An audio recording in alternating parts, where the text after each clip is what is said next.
Well, the main challenge, as all of us have on the panel, is to try to be relatively concise and raise some big issues in a very short time. And the first one, I guess I've sort of maybe got a bit of a dual role now with the first person not showing up. I'm going to actually show a bit of the broader picture, but then also talk about the legal structure and look at it both sort of before, during, and after Rehtaeh Parsons, which was kind of a turning point in all of this. So that's my plan anyway. Most of you, if not all of you, would be familiar with the McKinnon cartoon, which I borrowed, hopefully with no offense to that. It's not being published anywhere, but very impressive display of his talents, obviously, but also raises some of the really complicated issues around issues of sexual assault, sexualized cyberbullying, all these kinds of things, and the sort of way in which we respond to women generally in society have and continue to this day. And many of us, I won't go on too long on this, but most of you have heard about President Trump's comments in relation to the testimony of Dr. Ford and so on. So these are not ancient issues, unfortunately. And as far as the title, I guess an obvious point in a way that issues of any treatment of women, but sexualized cyberbullying, sexual assault in particular, is not just a threat to women, but to men and society more broadly, obviously. And as Sue indicated in her introductory comments, it's really a community issue.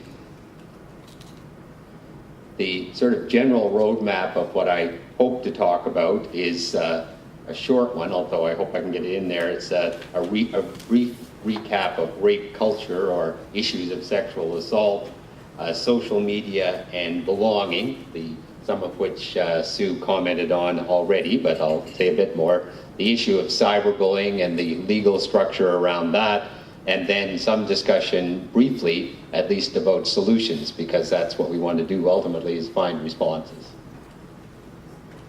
So in relation to the issue of rape culture, which in itself is a contested term of sorts, but I guess whatever label we put on it, issues of inappropriate and unfair treatment of women in society, particularly in relation to violence. And the issues really, I think, in some ways can be kind of put in terms of rape culture and issues of consent on the other side. And consent is a very complicated legal question, one that kind of is at the heart of most of these. And as you can see, the key message there that we're starting to get out, still a long way to go, is that consent has to be clear, it has to be verbal, it has to be ongoing, sober, although that's a debate as to how sober, but sober, and what many talk about is enthusiastic consent. And I think that's something that's perhaps for another day, but that's a really important issue in general. In terms of rape culture and criminal justice, as I've already said, it's a very complicated issue, and I won't repeat that because time is short here, but it does say the rape culture concerns the way societal attitudes condone, minimize, and or normalize sexual violence. And I think that's really the way to think about it. It's not a unique, sort of unfortunately aberrant kind of thing, but a reflection of the larger issues and attitudes in society. And there's a number of references there. The E-Girls Project, for those of you who are online, is a really excellent display of how issues of technology and sexual violence and so on affect women. A very extensive study. All kinds of issues just touched on there in terms of how normal it is to think about that. A very kind of, at one level, complicated, but maybe not so complicated chart, sort of trying to make the point that really rape culture or sexual assault is on a kind of continuum of issues of violence against women, mostly, not exclusively either, against men in some cases too, in society, involving issues of domestic violence, sexual harassment, other kinds of issues, and I've sort of simplistically set it out there as a kind of a choice between the so-called rape culture or the violence against women culture on the one side and consent culture on the other side. Because one of the issues, and I suspect certainly the younger people, and perhaps everybody in the room would agree with me, it's not about saying that sex is bad or sex is something we should not do. At least I would hope it's not. But it's a question of consent and age and all kinds of complicated questions. So I think it is useful to think about how central the question of consent is to all of this. These issues are widespread in society in terms of problematic attitudes and approaches, and one involved, this is just one of many, but an Ontario court judge who was in fact dismissed in the end for this, but in the course of a sexual assault trial of an Aboriginal woman, made some inappropriate comments, including, well, that sex and pain sometimes go together, and that's not necessarily a bad thing, but that's perhaps less so. But the second one, which got much quoted, why couldn't you just keep your knees together? And in fairness, that was only part of the whole judgment, but he went through a complicated process, and as perhaps a positive sign of change, he was dismissed based on that kind of commentary and other comments he made. And the scope of the problem is quite large, and these are kind of boring numbers, but numbers are important. Nova Scotia has the highest rate of sexual assault in Atlantic Canada, which is something a lot of people don't necessarily know, at least it did on these 2013-14 statistics. I doubt it's improved, I don't know. 63 reported incidents per 100,000 people in that study. And another rather shocking statistic on the second bullet, 88% of sexual assaults are never reported. So the first part is talking about reported cases of sexual assault. So if you calculate from that, the figure would be something close to 5,000 total incidents per year in Nova Scotia. 5,000. Which, and that may be a conservative estimate as well, because you can never tell precisely how many are not being reported, but we do know not many are reported. Another rather sobering legal statistic on the sexual assault issues is, according to data collected in 2010 to 14, only 12% of assaults are reported. So I guess that makes sense. If 88% are not, 12 are, if I've got my math right. But within that, only 22% of those 12 result in any charges within the 5-year period. 78% result in nothing out of that 12%. And of that 78%, 41% are discontinued with no actual action at all. So just to pause there for a moment to kind of underscore how significant that is when you think about how big a problem that is for all of society, but Nova Scotia is part of that. I'm drawing on various cartoons. The Adders cartoon around the time of Gian Gomeshi's trial, where he was acquitted in the end, to be fair. But even when there are apologies in that case, this one has him saying, "I'm sincerely sorry that people think I'm guilty," which is a little different than saying that he was or was not guilty and these kinds of things. So, and again, many of these same kinds of complex issues in a different way playing out right now in the high-profile Kavanaugh judicial hearings in the U.S. And another McKinnon amazing cartoon around the time of Rehtaeh Parsons, and one would hope that we can respond before rather than after tragedies like the suicide and death of Rehtaeh Parsons, but often, unfortunately, we don't respond until later on these things. And she and her legacy really does deserve a great deal of credit for the legal structure that we now have to deal both with issues of intimate images and cyberbullying. And maybe this is a good point to make. I know this is mostly about technology and cyberbullying, but I think when you do talk particularly about women, so much of cyberbullying and certainly intimate images is also sexualized.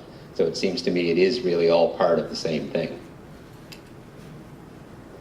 Now, on the social media and belonging, I know when I chaired the task force, which was a very high-profile process, a lot of people would come up to me in grocery stores and elsewhere and say, well, what's the problem? It's really simple. All you have to do is have all these kids turn off the internet and everything will be fine.